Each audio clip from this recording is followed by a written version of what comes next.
27 octobre au village Otoo, à une quarantaine de kilomètres d'Oyo.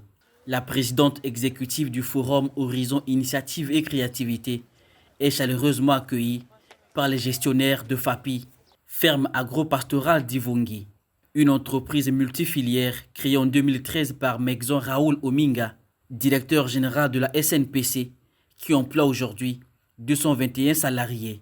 Notre exploration des activités diversifiées de ce modèle de réussite économique locale, aux côtés d'Aline France et Tokabeka, débute dans le pôle avicole, qui compte actuellement 100 020 poules tout âge confondu, pour une production journalière de 45 720 œufs.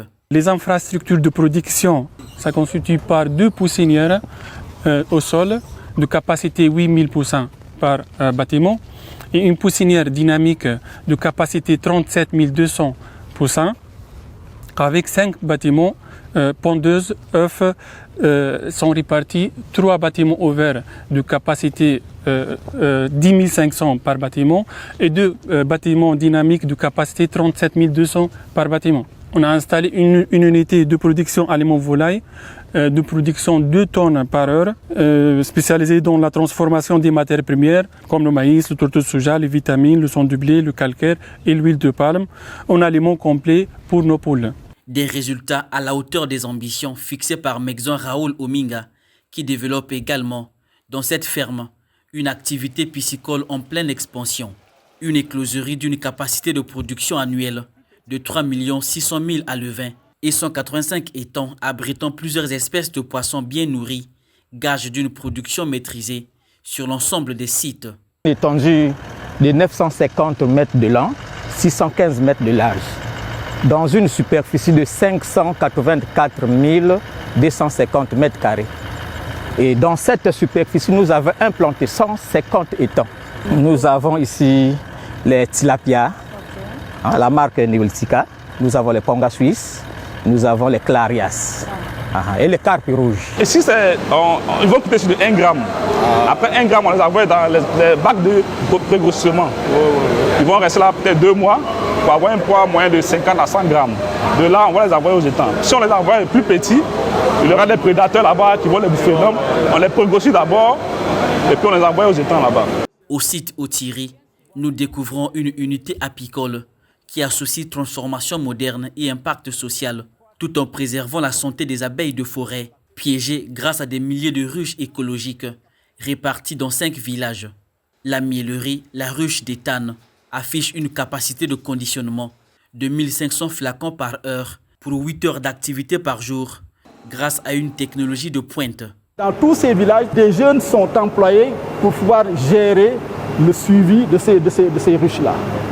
Donc, mais avec la vision de M. Ominga, il nous a demandé de travailler sur un objectif de 10 000 ruches. Et à la fin, ce seront environ 800 jeunes qui vont travailler dans ces différents villages et cela réduira de façon considérable quand même l'exode rural. Dans la ferme agro-pastorale d'Ivongi, Megzon Raoul Ominga n'a pas oublié le levage bovin, encadré par des experts en gestion de bétail. Sur 2 hectares sous serre et 2 autres en plein champ, une importante production de tomates est développée, sans oublier la pastèque et le poivron, pour permettre au département de la Cuvette et à tout le pays de disposer d'une main-d'œuvre qualifiée et de futurs entrepreneurs agro-pastoraux.